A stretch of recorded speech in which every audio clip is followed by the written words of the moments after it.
Coming up on Mountain News this morning, a forest fire closes areas of a popular state park here in Kentucky, cutting off access to the attraction. And the Kentucky Department of Education issues new guidance to help schools properly navigate the impact of Senate Bill 150. Dedicated to Eastern and Southern Kentucky, this is WYMT Mountain News this morning. Good morning. The time is just after 6 a.m. on this Wednesday morning. I'm Keaton Hall, and over to my left is Brandon Robinson, who's got a look at the weather, don't you, Brandon? I do, and there's not a whole lot to talk about today, Keaton, and that's going to be the story for tomorrow as well. Now, Friday, I think in the morning we'll be fine, but in the afternoon, evening hours, the weather will start to pick up just a little bit. Let's take a look, see what's going on out there this morning.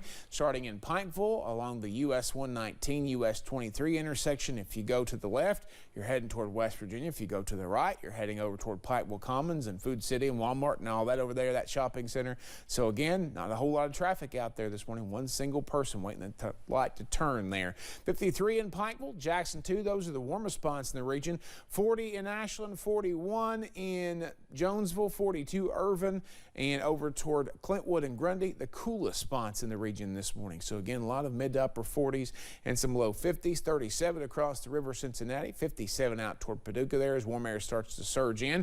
58 Clarksville, Tennessee near Fort Campbell. 56 Nashville, 44 Tri-Cities, and 51 in Louisville this morning. Next few hours, we're all heading up into the low to mid 80s out there. I think we're more low 80s here in our part of the state, but a lot of sunshine is going to help us get into those low 80s later today. Keaton? Thank you, Brandon. One of Kentucky's most popular tourist destinations was partially closed yesterday because of a forest fire. The fire closed down trails at Natural Bridge State Park, cutting off access to the attraction. WYMT's Phil Pendleton reports. Several key factors played into a fire spreading at Natural Bridge State Park. Wind is a real threat when it comes to wildland fire, and also low humidity. Both are common this time of the year in Kentucky, and since Monday, firefighters were busy near the Skylift platform and the Natural Bridge structure. Big concerns are, of course, snags or falling trees, and then just due to the nature of where we are, the cliff lines. Do not cross fire line tape has new meaning here, as all the trails at Natural Bridge are closed. You cannot get up to see the attraction, and that is going to be that way for the foreseeable future. They say they don't know right now when these trails are going to be reopened to the public. The lodge remained open Tuesday, but many others were turned away. We were on the road. We were headed to Springfield. We saw this was a great area, and we wanted to come down and check it out. We love to take road trips and stuff, so we'll definitely be back. No word yet on what caused the fire, but as of Tuesday, it had burned about 5 acres. Folks, I know it's a wonderful day to be out, but this is also a wonderful day for fire, so we're at odds with that. 4 firefighters were called to assist, including nearly everyone with the State Division of Forestry. In Powell County, Phil Pendleton, WYMT Mountain News. U.S. Forest Service officials say they are getting help from western states that typically do not see fires until later in the summer.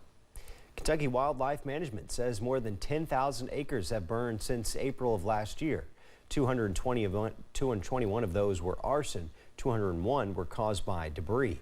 The spring forest fire season runs through April 30th. Longtime Corbin firefighter Glenn Rainbow Baker died in his sleep Sunday night after a lengthy battle with cancer. On Tuesday, those who worked alongside him reflected on his life and legacy. Baker began fighting fires with West Knox Fire and Rescue in 1973, then joined the Corbin Fire Department in 1990. Those who worked alongside him said he always found a way to make even the hardest days easier to bear.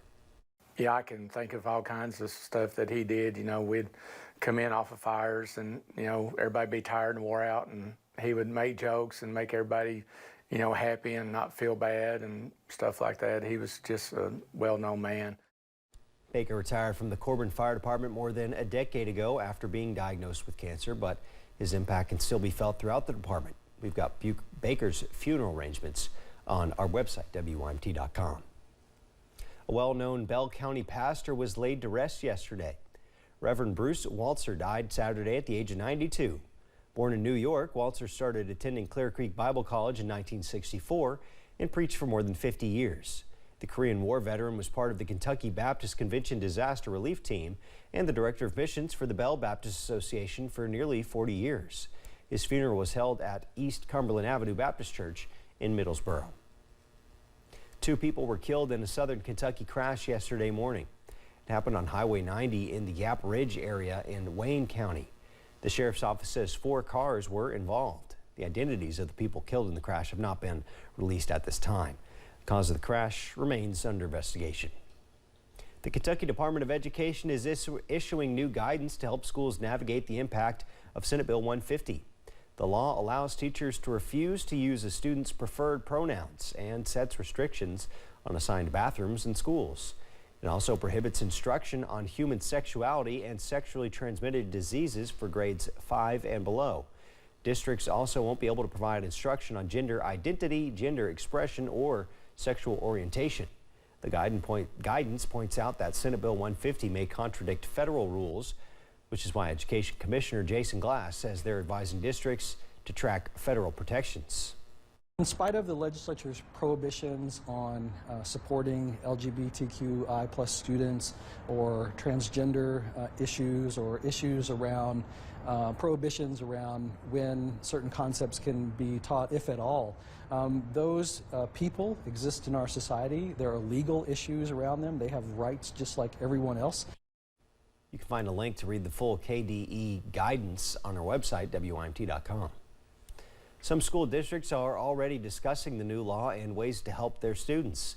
The Berea Independent School District is one of them. Grayson Passmore talked with a board member about the challenges the district is facing.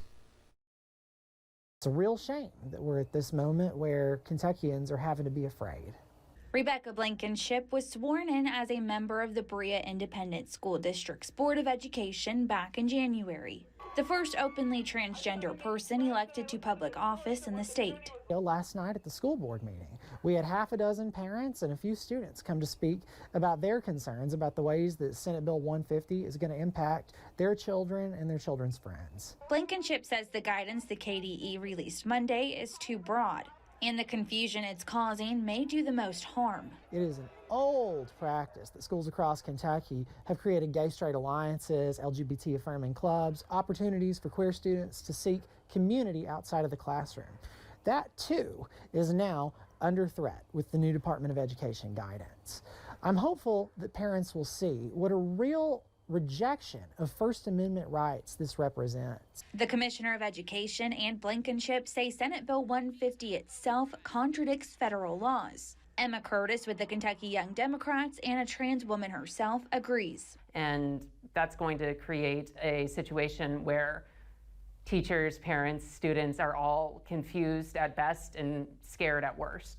Advocates now calling on the State Board of Education for further clarity. And, you know, we talk a lot about how these bills are attacking trans kids. And I think a lot of folks, they hear trans and they stop listening and they don't realize these are kids we're talking about. That was Grayson Passmore reporting. Blankenship expects many of these provisions to be challenged because of the existing federal laws in place.